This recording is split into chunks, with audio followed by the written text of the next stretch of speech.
प्रेम की क्रीड़ाओं से नहीं है बल्कि चलने से है। कल हमने बताया था कि श्रीमद् वल्लभाचार्य जी यच्चलनम वेणुवादनादिना, बंशी बजाते हुए खेलते हैं, बंशी बजाते हुए चलते हैं, बंशी बजाते हुए नाचते हैं। ये सब विचित्र कलाएं हैं। जो कला में सिद्धहस्त पुरुष कर सकते हैं। यहां भी संसार में हमने बहुत से कलाकारों को देखा, नृत्यकारों को कॉन्फ्रेंसेस में, कि एक कहेंगे एक नूपुर बजेगा, दो कहेंगे दो बजेगा, तीन कहेंगे तीन बजेगा। इतना गति पर नियंत्रण होता है। बताशे पर नाच जाएंगे, बताशा नहीं फूटता है। तो ये तो छोटी मोटी क्रियाएं संसार में भी यहां चमत्कार लोग दिखा लेते हैं, किंतु जहां समस्त कलाओं का जहां उद्गम है, उन श्री कृष्ण जो अनंत कला निधान है, उनके विषय में क्या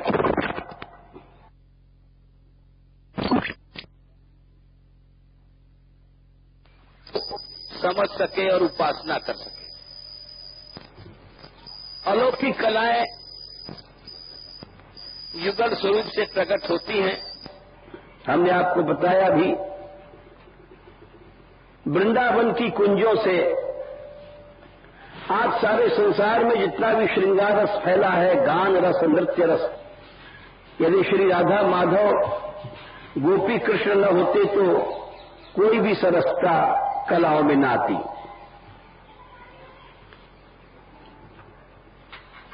चित्रकला देखिए, गान कला देखिए, सब रसों का रस श्रृंगार रस है। ये शास्त्र सम्मत बात है। बहुत से लोग श्रृंगार रस से चिढ़ते हैं। श्रृंगार रस एक रस है, उज्ज्वल रस है। चिढ़ना चाहिए मनुष्य की स्वार्थमयी वृत्तियों से, काममयी वृत्तियों से। रस सदा उज्ज्वल होता है। इसीलिए श्रृंगार रस या प्रेम अलग है, काम रस अलग है। वो हीन है, निकृष्ट है। इस अंतर को लोग समझ नहीं पाते हैं। यहां तक कि हमने बड़े बड़े साहित्यकारों, नाम नहीं लेंगे, को भी ये भूल करते देखा कि उन्होंने, ये ठीक है रीतिकालीन कुछ कवि हुए, उनके काव्यों में लौकिक रस लगता सा है, किंतु उनका भी लक्ष्य अलौकिक ही था। और फिर रस तो हमेशा देखा जाए, यदि वो रस है तो अपने स्वरूप में बहुत कुछ उसमें उच्चता ही होती है। अलौकिक कलाएं श्री कृष्ण से प्रकट होती हैं और इस संसार में रस का आधार बनती हैं। कहीं भी आप देखिएगा नृत्यकार नृत्य करते हैं, वहां वही श्री कृष्ण की होली लीला, माखन चोरी लीला, पनघट लीला, यही सब सारे भारत में घुमाई देखी जाती है। बाहर की कलाओं में वो माधुर्य ही नहीं है। ऐसा लगता है जैसे ड्रिल हो रही है। हमने देखा है, इंग्लिश डांस भी देखा है, रशियन भी देखा है, वेस्टर्न म्यूजिक भी देखा है, परंतु वो जो भारतीय कलाओं में जो गति है, चमत्कार है, जो जानकार है वो जानता है, वो बाहर का नृत्य केवल एक ड्रिल जैसा लगता है। भारतीय कलाओं में एक एक अंगों का कितना विस्तार है, नृत्य के कितने अंग हैं, 5 अंग हैं, 5 अंग के एक एक अंग के कितने भेद हो जाते हैं। हस्तक, मस्तक, ग्रीवा, कटी, पाद, इन 5 अंगों में भी कितने भेद हो जाते हैं। एक मस्तक को ले लीजिए, चिबुक अलग, नासिका का भाव अलग, भ्रम का अलग, नेत्रों का अलग, ओष्ठ दशन दाबना, जिह्वा को दाबना अलग। तो जने कितने कितने अंग उपांगों का उल्लेख है, आश्चर्य जाता है। तो इस संसार में प्राकृत कलाएं ब्रह्मा जी से प्रकट होती हैं, लेकिन अलौकिक कलाएं भगवान श्री कृष्ण से प्रकट होती हैं। जैसे श्री कृष्ण बंशी बजाते हैं या गाते हैं। एक उदाहरण है कि उन्होंने कुछ गाया या उन्होंने कुछ बजाया,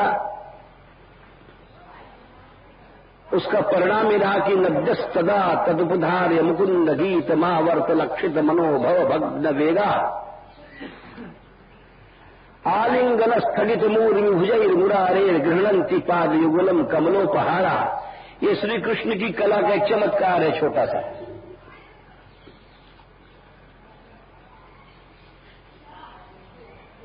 नद्या मन जिस समय श्री कृष्ण यहां गा रहे थे,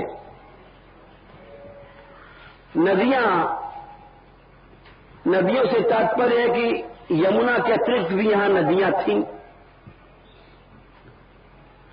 और वो हम समय समय पर यात्रा में बताते भी हैं सबको कितनी नदियां थी यहां। आज के भौगोलिक क्रम में तो एक यमुना जी दिखाई पड़ती है, और वो भी बहुत छोटी सी, किंतु समय के इतिहास में जो सुखदेव जी लिखते हैं, नद्यः बहुवचन है, स्थान स्थान पर नदियां थी।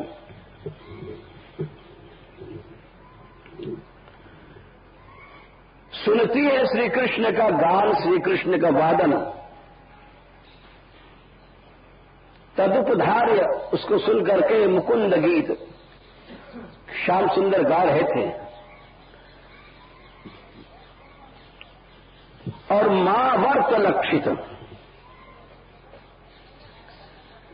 वैसे साधारण अर्थ तो यह है,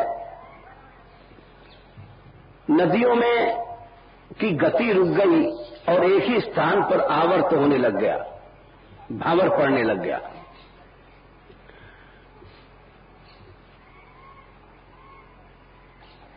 जब पानी आगे नहीं बढ़ेगा तो चक्राकार वहां पर जल की गति हो जाती है। अब ये इसका कारण था श्री कृष्ण का गान।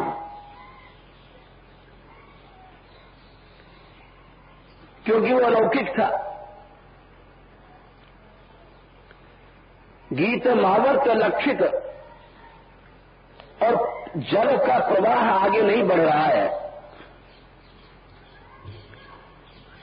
और जिनका गान ऐसा है कि बहती हुई नदियां भी रुक जाएं, उस संगीत का क्या कहना है। यहां पर आचार्यों ने लिखा कि कैसा चमत्कार होता था, शिलाएं पिघल जाती थी। ये चमत्कार 500 वर्ष पहले हरिदास स्वामी आदि ने दिखाया, जो ललिता जी के अवतार थे, और इतिहास जानता है कि अकबर आदि भी यहां पर आए।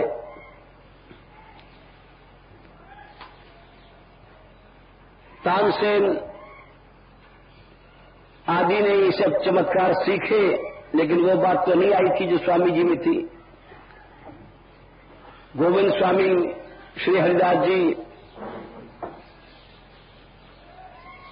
दीपक जलाना, वर्षा करना, ये तो मामूली बात है।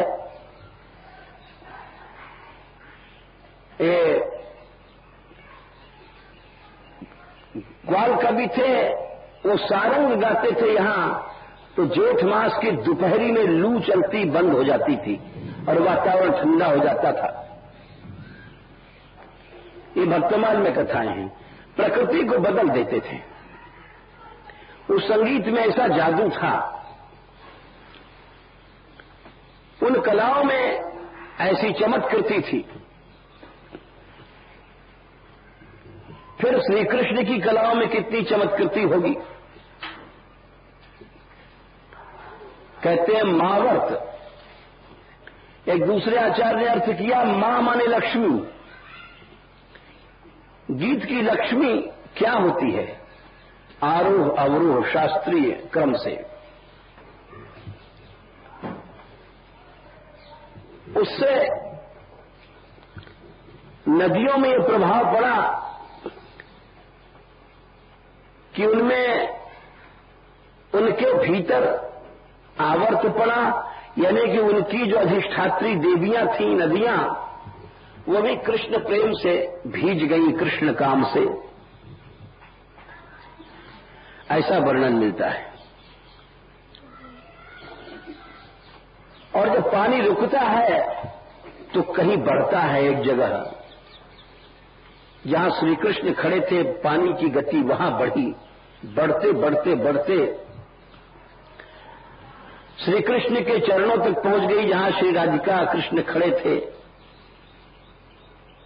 आलिंगन स्थगित मूर्मि भुजै मुरारे,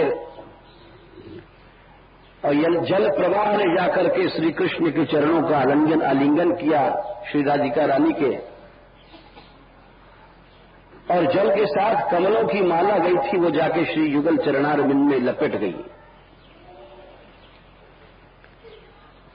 कोई कोई ऐसा समझ सकते हैं कि तो काव्य है, काव्य में कवि लोग ऐसे ही लिखे बात करते हैं। ऐसी बात नहीं है। संगीत का प्रभाव पड़ता है, प्रकृति पर सारा संसार जानता है। बहुत दिन पहले एक फ्रांस में एक्सपेरिमेंट किया गया था, मैंने पढ़ा था। पास पास 2 बगीचे लगाए गए, एकदम वही मिट्टी, वही वृक्ष, वही पानी। वैज्ञानिकों ने परीक्षा करके हर चीज को एक साथ रखा, और उस बगीचे में जो पेड़ लगाए, इस बगीचे में पेड़ लगाए, उसमें 24 घंटा उन्होंने ऑर्केस्ट्रा बजाया, यानी संगीत दिया, और इस बगीचे में संगीत नहीं दिया। उसका प्रभाव हुआ कि उसके अंदर जो फल पुष्प बढ़े और मिठास थी वो अलग थी, इसके अंदर वो बढ़ावट, वो मिठास नहीं थी। अरे प्रकृति का इतना प्रभाव पड़ता है कि जब बादल गरज पड़ते हैं चैत बैसाख में, तो आम की मंजरियां झड़ जाती हैं, बौर झड़ जाते हैं, और नहीं तो बहुत बढ़ते हैं कठोर शब्द से। ये प्रकृति सिद्ध बात है। हर कला का प्रभाव पड़ता है प्रकृति पर, हर शब्द का प्रभाव पड़ता है प्रकृति पर। सारे संसार में पहले सामगान होता था वैदिक युग में, सारी सृष्टि शांत रहती थी। वानस्पतयः शांति, औषधयः शांति, ये सब सामगान से शांत प्रकृति उत्पादन करते थे। वो बातें सही हैं। जड़ मानव उसको समझे चाहे न समझे, जिसकी बुद्धि में जड़ता है वो इन बातों को नहीं समझ सकता, वो केवल कवि कल्पना ही बताएगा। ये आधुनिक युग की देन है कि मानव के मन में श्रद्धा खत्म हो जाती है, कुतार्किक हो जाता है, और भावगत सौंदर्य को नहीं समझ पाता, बल्कि आज का मानव एक मशीन मानव बन गया है। इसे मशीन होती है, वो चलती है, तुम्हारी उंगली आ जाए तो भी काट देगी, उसको पता नहीं दर्द वर्द कहां है, किसको क्या कष्ट हो रहा है। इसी तरह का आज का मनुष्य हो गया है, मशीन, यांत्रिक युग में यंत्र जैसा हो गया है। कोई सहानुभूति नहीं, एक फ्लैट वाला दूसरे फ्लैट वाले की आपत्ति में बोल नहीं सकता है। सामने डाका है या मारपीट हो रही है दिन में, दूसरा फ्लैट वाला चुप बैठा रहेगा, कुछ भी नहीं बोल सकता है। वो सौहार्द गांव का बातें, गाम सो राम राम सो गाम, ये सब खत्म हो गई शहरों में। यांत्रिक युग चला, यंत्र बन गया मनुष्य, भावगत विशेषताएं नहीं रही, भावनात्मक सौंदर्य नहीं रहा। इसीलिए इन भगवत लीलाओं को भी जीव नहीं। ये 11वें स्कंद में देवताओं ने जब स्तुति किया है भगवान की 5वें-6वें अध्याय के आसपास, तो उन्होंने ये बड़ी रहस्यमयी बात कही है। वो कहते हैं भगवान की स्तुति में कि महाराज हमने बड़े बड़े तपस्वी देखे, देवता कह रहे हैं, बड़े बड़े योगीराज देखे, बड़े बड़े ज्ञानी देखे, लेकिन आपकी लीला में सब बड़े बड़े लुढ़क गए, मोह हो गया, चारों खाने चित्त गिरे। इसीलिए अगर किसी व्यक्ति को भगवान की लीला में कभी शंका नहीं होती है, संशय नहीं होता ऐसा क्यों हुआ, बोले उससे बड़ा ज्ञानी कोई नहीं, उससे बड़ा योगी कोई नहीं, उससे बड़ा तपस्वी कोई नहीं जिसको ऐसी श्रद्धा हो गई है। देवता कहते हैं शुद्धिर्नृणाम न तु तथेद्य दुराशयानाम। दुराशय माने भले उनका चित्त गंदा है, भले उनका चित्त ऐसा लगता है कि बड़ा देखो पैसा मांग रहा है बेचारा, या बड़ा कामी है, बड़ा लंपट है, जैसा कि ब्रजवासियों में दिखाई पड़ता है। आप जाओ तो ऐसा मालूम पड़ेगा, अरे सेठ 4 या ना दे जा यार, और नहीं दियो, अरे सागई खरीद लेंगे, आठाना दे जा, नहीं दियो, या ससुर चेठी मारवे आएगा, गाड़ी देवे लग गए, पाप कमाया, चलो आओ ससुर धर्म करवे। और हमको एक व्यक्ति बता रहे हैं कि वहां दान घाटी पे बैठे, तो अब एक जैसे कार पर सेठ जी चढ़े, उनका कह रहे भाई सेठ कुछ दे जा, हम लोग यहां भांग ठंडाई घोट लेंगे, लाश है 51 ही दे दे ना, 51 कहा वो 100 रुपए दे दे, कम से कम 10 आदमी की भांग उठ जाएगी।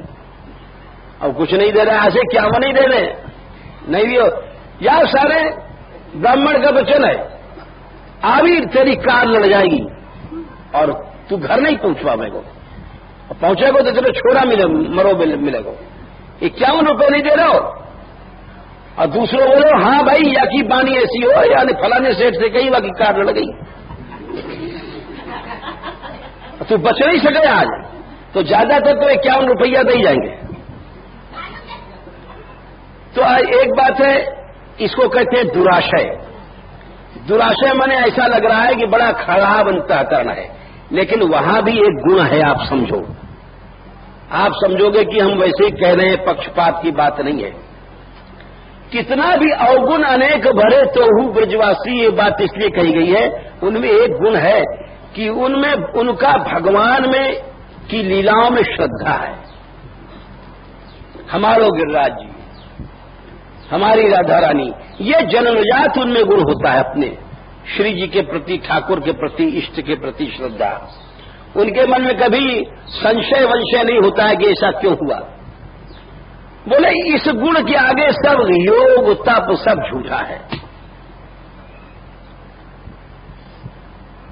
देवता लोग कह रहे हैं इस बात को, भगवान की लीला में श्रद्धा होना ये बहुत बड़ी बात है, बहुत बड़ा। देवता बोले कि शुद्धिर्नृणाम न तु तथेद्य दुराशयानाम। दुराशय माने एक बहुत गंदा अंतःकरण है, लेकिन विद्या श्रुताध्ययन दान तपः क्रिया भी, तुम कितना भी पढ़ लो, चारों वेद पढ़ गए, छहों शास्त्र पढ़ गए, तो भी उसको ऐसी शुद्धि नहीं हो सकी। विद्या श्रुत वैदिक कर्मों से भी शुद्धि नहीं होगी। श्रुताध्ययन दान, बड़ा बड़ा दान किया, बोले फलाने सेठ जी ने 1 करोड़ रुपए दान किया, तप, बहुत तपस्या किया, बहुत सी क्रियाएं किया, योग आदि की क्रिया बड़ी दिन भर करते रहे, लेकिन उससे भी वैसी शुद्धि नहीं होगी। शुद्धिर नृणाम न तु तथेद्य दुराशयानां विद्या श्रुताध्ययन दान तपः क्रिया भी सत्वात्मनाम ऋषभते यशसि प्रवृद्ध। हे युज्य मने हे प्रभो पूज्य, सत्वात्मनाम ऋषभ, आप समस्त देवताओं में श्रेष्ठ अंशी हैं, अनंत ब्रह्मांडों के स्वामी हैं। ते यशसी, तुम्हारे यश में, तुम्हारे जो लीलाओं में जिसकी श्रद्धा बढ़ गई, हा भगवान देखो कितने दयालु हैं कि गोपियों के प्रेम के कारण माखर कहते श्रद्धा। अरे प्रभु देखो, जरा से छाछ के पीछे नाचा करते हैं, कितने प्रेम के अधीन है।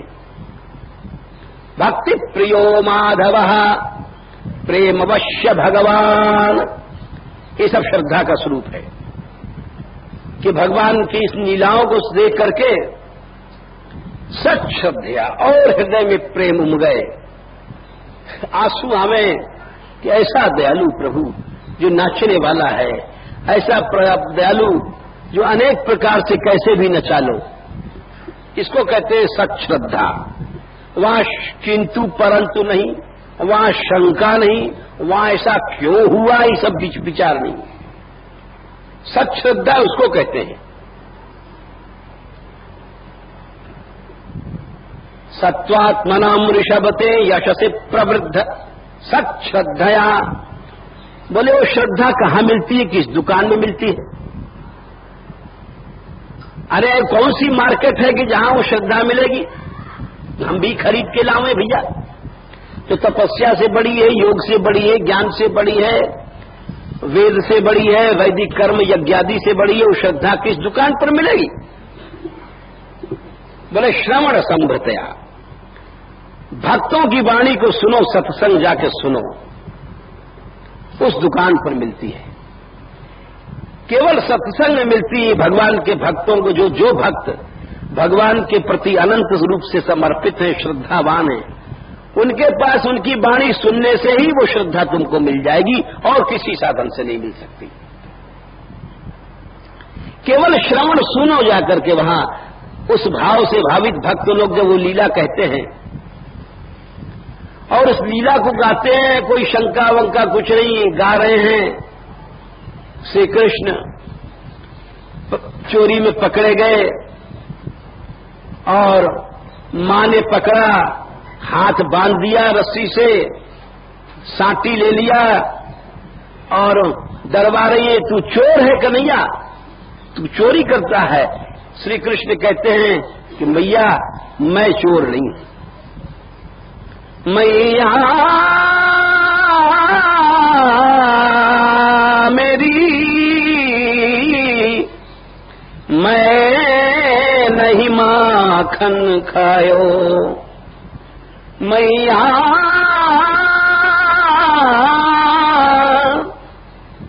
ये लीला जो आनंद से गाता है, लेता है, उसको कहते हैं श्रद्धया।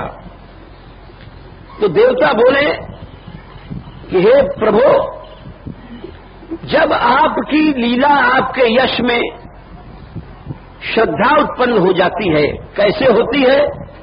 श्रवण संभृतया, भक्तों के पास जाकर के जब सुना उसने कि इस लीला को गा करके भक्त लोग नाच रहे थे, आनंद ले रहे थे।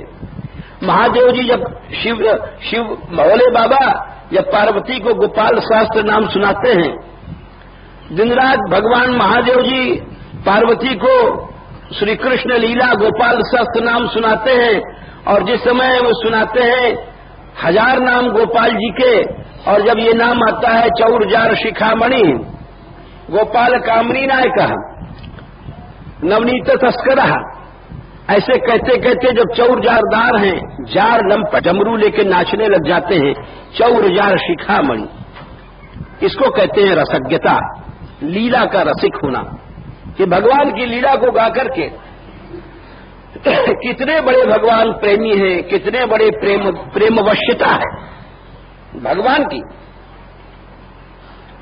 इस वश्यता को आनंद लेने वाले भक्तों के पास बैठ करके उनकी वाणी सुनने से ही श्रद्धा अपने आप मिल जाती है, बिना किसी साधन के मिल जाती है। सत्त्वात्मनां ऋषभते यशसि प्रवृद्ध सच्छ्रद्धया श्रवण संवृतया यथा स्यात्। सुनो, जाके भगवान की लीला को सुनो, उस लीला का आनंद लो, जैसे वो लोग गाते हैं, आनंद लेते हैं भगवान की लीला को। भूर भयो भय, मां यशोदा से कह रहे हैं, गैयन पे धायो सांझ परे घर आयो।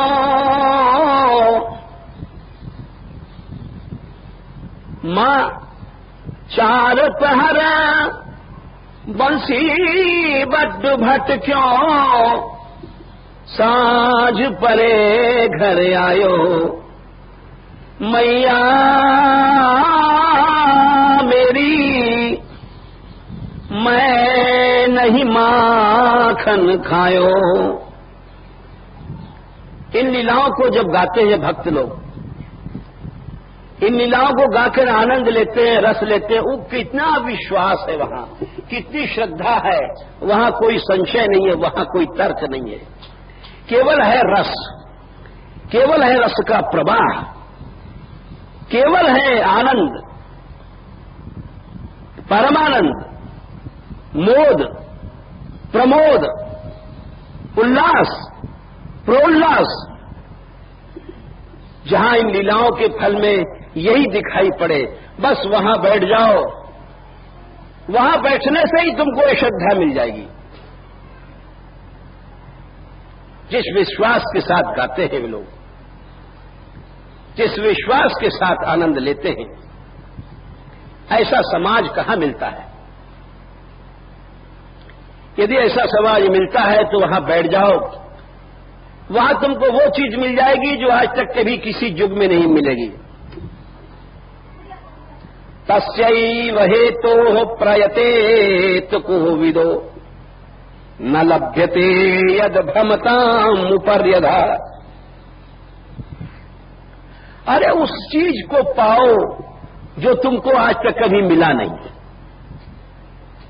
रुपया पैसा तो हमको तुमको, हम तुम जाने कितनी बार चक्रवर्ती सम्राट बन चुके हैं, याद नहीं है। हम तुम जाने कितनी बार देवराज इंद्र बन चुके हैं, याद नहीं है। जाने कितनी अप्सराओं को भोगा है, याद नहीं है। और जाने कितनी बार कुत्ता बन करके कुतियाओं के पीछे घूमे, याद नहीं है। ये सब बातें हो चुकी हैं। इंद्र भी बन चुके हैं और कुत्ता भी बन चुके हैं और गधा भी बन चुके हैं और गधइयों की लात खा चुके हैं। तो सुखदेव जी बोले, नारद जी कहते हैं एक जगह की तस्यैव हेतोः प्रयतेत कोविदो। अरे वो चीज पाओ जो आज तक तुमको मिली नहीं। पैसा भी मिल चुका है, धन भी, अनंत संपत्ति मिल चुकी है, 3 लोक के राजा बन चुके हैं, अनगिनत अप्सराओं को भोग चुके हैं। क्या नहीं किया हम लोगों ने, लेकिन आज तक श्री कृष्ण प्रेम नहीं मिला। अगर कृष्ण में रति हो गई होती तो हम लोग अब तक भगवान को प्राप्त हो जाते। आज तक भगवान से मिल नहीं पाए, इसके माने कि आज तक हम लोगों को भगवान में कभी प्रेम नहीं हुआ, ये पक्की समझ लो। इसलिए हर आदमी महापुरुष अपने को कहता है मैं बड़ा नीच हूं। क्यों कहता है? मौसम कौन कुटिल खलकामी क्यों कहता है? इसीलिए कहता है कि अगर आप भगवान के भक्त होते तो आज तक भगवान से मिल जाते। अगर भगवान में प्रेम होता तो आज तक भगवान के पास पहुंच जाते। लेकिन आज यहां हम लोग धक्के खा रहे हैं 84 लाख योनि में। इसका यही सबसे बड़ा प्रमाण है कि महान पापी है। हरि विमुखता से बड़ा पाप कुछ नहीं है। ये बात विदुर जी ने कहा था। बोले चोरी छिनारी जितनी चीजें हैं ये कुछ पाप नहीं है, सबसे बड़ा पाप है जो जीव ईश्वर से विमुख है। ये विदुर नीति है, इसको विदुर नीति कहते हैं। सबसे बड़ा पाप क्या है? जो हम कृष्ण से विमुख हैं। धृतराष्ट्र बोले मेरा लड़का तो दुर्योधन है, बड़ा लड़ाई दंगा, दुर्योधन उसके दांव पेच को कोई दुनिया में झेलने वाला नहीं, भीम भी नहीं है। भीमसेन चाहे भले बड़े दंगली थे, अच्छे मल्ल थे, लड़ने वाले थे, लेकिन दांव पेच में दुर्योधन ही बड़ा था। अक्सर कुश्ती में होता है, कभी कभी देखा गया है बड़ा ऊंचा मल्ल है, लेकिन एक हल्के शरीर वाले ने कुश्ती मार दिया कि दांव पेच में चतुर था। छूटते माने ऐसा दांव मारा कि चारों खाने चित्त। बोले उसी तरह से दुर्योधन बचा, दांव पेच में बड़ा चतुर था। धृतराष्ट्र बोले हमारा लड़का तो दुर्योधन इतना बड़ा है गुणी। अरे विदुर जी बोले इससे बड़ा पापी कोई नहीं। बोले क्यों? ये कृष्ण से द्वेष करता है, जो भगवान से विमुख है, उससे बड़ा पापी कोई नहीं हो सकता है। स एष दोषः पुरुषड विरास्ते। पुरुषद्विड कहते हैं, पुरुष माने श्री कृष्ण से द्वेष करने वाला है। ये मूर्तिमान दोष है, मूर्तिमान पाप है। अरे हम लोग तो मान लो पाप करेंगे तो पाप थोड़ा बहुत यहां घुसेगा, मन में रुकेगा। एक कहते हैं मूर्तिमान पाप, महान पापी। महान पापी वही है जो श्री कृष्ण से द्वेष करता है, पुरुषद्विड है। विदुर जी बोले कि इससे बड़ा पापी इस दुनिया में कोई हो ही नहीं सकता है। ये विदुर नीति है। स एष दोषः पुरुषद्विडास्ते। और गृहान प्रविष्टो, आपके घर में घुस चुका है ये दोष, महान पाप। और ये ऐसा पाप है कि सारे खानदान को नष्ट कर देगा। महाराज तुम्हारे 100 लड़के, 100 लड़कों की बहुएं और उन 100 बहुओं की संतान, उनके छोरा छोरी नाती धेती जने सब, बड़ा ऊंचा कुटुंब, बोले ये सब नष्ट हो जाएगा। एक पुरुषद्वेषी परिवार में आ गया, सारा परिवार चौपट। स एष दोषः पुरुषद्विडास्ते गृहान प्रविष्टो यमपत्यमत्या। और उसको तुम बेटा समझते हो? अरे जो मूर्तिमान पाप है, भगवान से द्वेष करने वाला, उसको तुम बेटा समझते हो और लाड़ करते हो उसका और पालन पोषण करते हो। हमारा बेटा, हमारा बेटा। अरे महामूढ़ हो, तुम्हारी आंख बाहर की भी फूट गई है, भीतर की भी फूट गई है। लोग कहते हैं हमारा लड़का बड़ा कमाता है, बड़ा कमा के आया है। अरे चाहे चोरी करके लाया, घूस करके लाया, बोले 10 लाख घूस लिया है। अभी सब लोग बता रहे, हम तो ये नाम कौन सा कांड खुला है, देश में बड़ी चर्चा है। परसों आए थे दिल्ली के, बोले कई करोड़ रुपया घर में निकला और कितनी फ्लैट निकली, जाने क्या क्या बता गए। अब इतना कमाया उसने, जाने कितने करोड़ तो नकद घर में मिला और जाने कितना गहना वहना। बोले उसका मजा क्या रहा? अरे जो पीछे नरक भोगेगा तो भोगेगा, और अब जीते जी जो नरक भोग रहा है, सारे संसार में काला मुंह हो गया। लेकिन बेशर्मों को, इन अकल के अंधों को कभी ज्ञान नहीं होता है।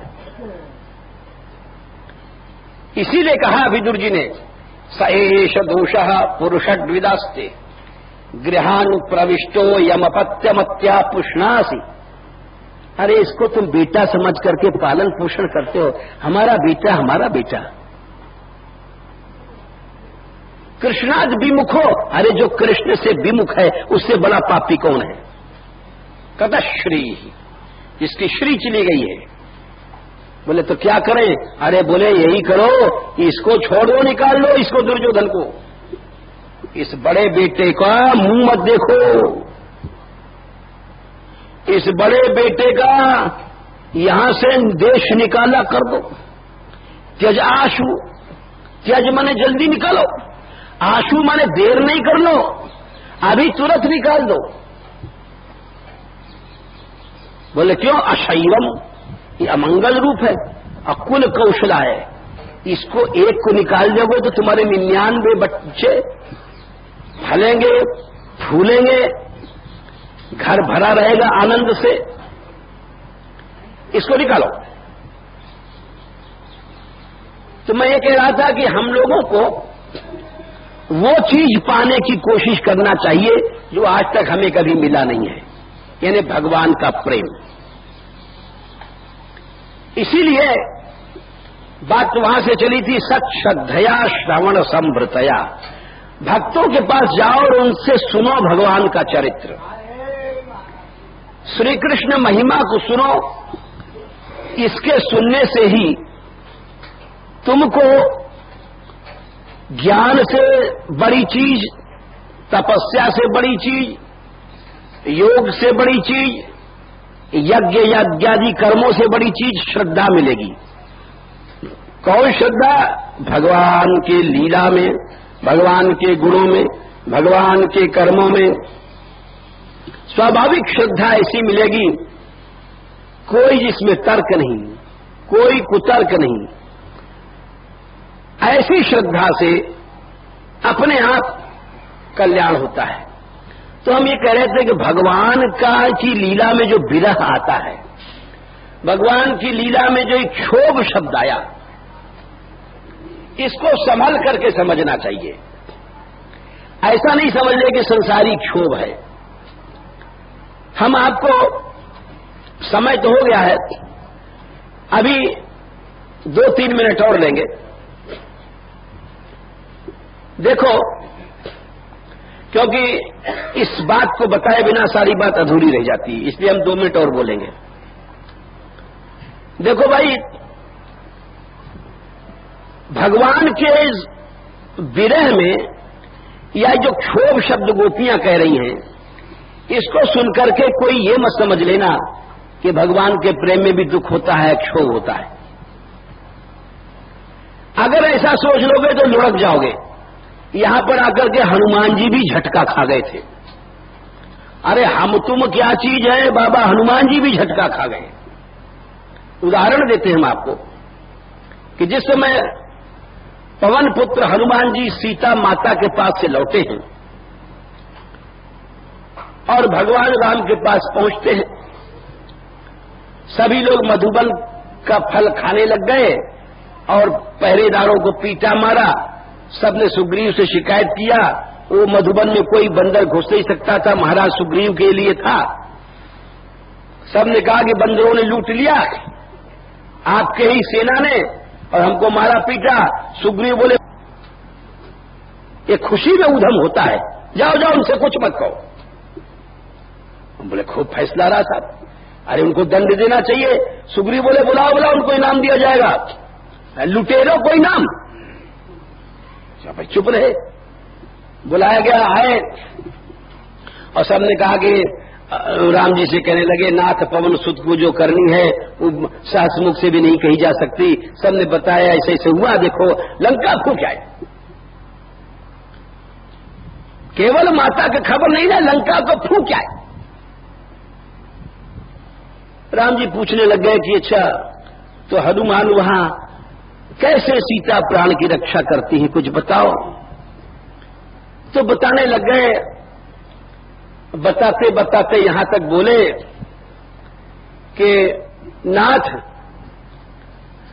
जल्दी चलो और सीता के रथ विपत विशाला, बिना ही कहे भल दीन दयाला। हनुमान जी भावना में इतना बह गए कि बोले महाराज अब ज्यादा कहने की जरूरत नहीं है, बहुत विपत्ति माता पे और बिना ही कहे आप समझ लो बहुत बह गए।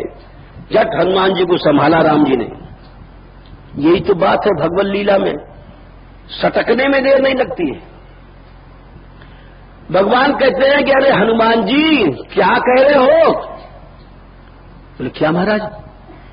अरे वचन काय मन मम गति जाही और सपने बूझिए विपत की ताही। सावधान किया उन्होंने। अरे हनुमान जी जिसकी वाणी मेरे में लग रही है और जिसका काय मन शरीर मेरे में लग रहा है और जिसका मन मेरे में लग रहा है, उसको जागने की क्या चलाई, सपने में भी क्या कोई विपत्ति उसका पता पूछ सकती है? यानी उसके पास कभी सांसारिक दुख क्या आ ही नहीं सकता है। सीता जी को दुख कहां है? अरे हनुमान जी ने कहा ठीक ठीक प्रभु, बड़ा मामला गड़बड़, हम कह गए। बात तब हनुमान जी ने कहा कि सच में विपत्ति तो वो है जब हम प्रभु को भूलते हैं। विपत्ति ये है का हरमंत विपत प्रभु सोई, जब तब सुमिरन भजन न होई। माता तो 24 घंटा माता का आप में मन लगा हुआ है। इसीलिए भगवान की लीला में संसारिक दुख और इसकी कल्पना नहीं करना चाहिए। जो कल हमने विरह और भ्रम की बात बताई थी कि बहुत से रसिक लोग वृंदावन के नहीं मानते हैं, प्रेम प्रवाह का सतत प्रवाह चलता रहे, तो उसको सुनकर के कोई बहक न जाए, ये न समझे कि हम भगवत विरह लीला का खंडन कर रहे हैं, या ये जो ये क्षोभ शब्द है इसका खंडन नहीं कर रहे हैं। ये भी लीला है, अपने अपने आस्वादन की शैली होती है। इसलिए इसको पढ़ करके कोई बहक मत जाइएगा कि क्षोभ हो गया। क्षोभ माने कि कोई उनको कष्ट ऐसा सांसारिक हुआ, ऐसी बात नहीं है। प्रसितम प्रिय प्रेम वीक्षणम विहरणं च ते ध्यान